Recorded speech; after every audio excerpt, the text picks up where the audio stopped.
FIFA is currently staring directly into the eyes of an invisible predator it cannot defeat. It is not a sudden financial crash, nor is it a catastrophic security failure, but rather a quiet, global exodus. This is a boycott born not in the sterile boardrooms of corporate sponsors, but deeply rooted within the hearts of the actual fans. Across every continent, passionate supporters are tearing up their hard-earned tickets, walking away from the turnstiles, and asking one utterly devastating question. Is the 2026 World Cup morally worth the price? Luxury hotels are suddenly sitting empty, stadium ticket demand is cooling rapidly, and the word boycott is no longer a fringe protest whispered on the internet. It is a viral, unyielding reality. But then, the unthinkable happened.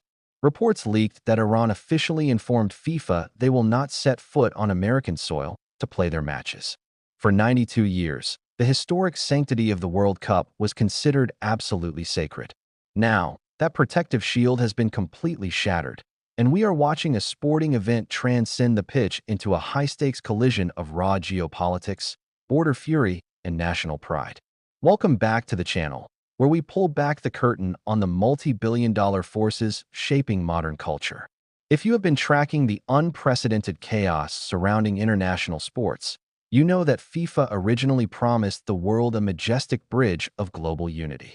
Instead, as we peel back the layers of what is happening behind closed doors, they may have actually built the most expensive monument to a deeply divided planet in human history. For years, FIFA enthusiastically sold the 2026 World Cup as the absolute pinnacle of football's global future. It was supposed to be a massive celebration, 48 teams, 3 host nations, and the single largest audience ever assembled for a sporting event in human history. The United States represented the ultimate trifecta: endless commercial money, state-of-the-art infrastructure, and massive television broadcasting power. On paper, this corporate-backed juggernaut looked entirely unstoppable. But what FIFA drastically underestimated was just how quickly the volatile currents of modern politics could entirely consume the tournament itself. By the time 2026 arrived, the global political climate had already shifted into an incredibly unstable reality. Immigration tensions were boiling over, Middle East conflicts were escalating, border crackdowns were tightening, and anti-American sentiment was rising sharply across multiple critical regions. And then came the specific images that permanently altered public perception.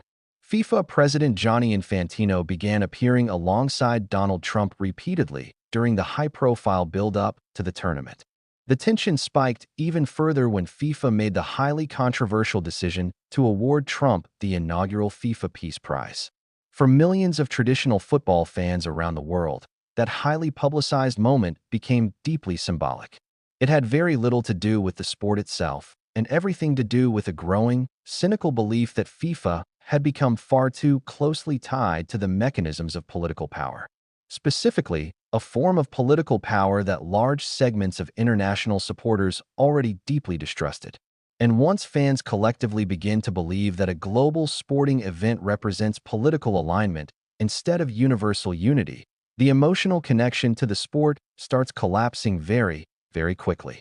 But things were about to get significantly worse, because suddenly, the boycott stopped being just an online wave of outrage and started morphing into tangible, real-world action. At first, FIFA executives dismissed the brewing backlash as mere social media noise, just angry hashtags, viral criticism, and temporary internet outrage that would eventually blow over once the ball started rolling. But then, the physical cancellations started arriving in waves. Thousands of international fans reportedly began backing out of complex travel plans explicitly connected to the World Cup. What truly terrified tournament organizers, however, was not where those cancellations were coming from. They weren't just coming from distant geopolitical adversaries, but from traditional football powerhouses like Germany, the Netherlands, and Brazil. These were nations fully allowed to enter the United States without extraordinary hurdles. These were not fans blocked by visa denials. These were everyday supporters making a deeply personal, conscious decision to stay away voluntarily. That distinction matters enormously to the future of the sport, because once a boycott becomes entirely voluntary rather than legally forced, It becomes an invisible cultural wave that is much harder for a multi-billion-dollar organization to stop.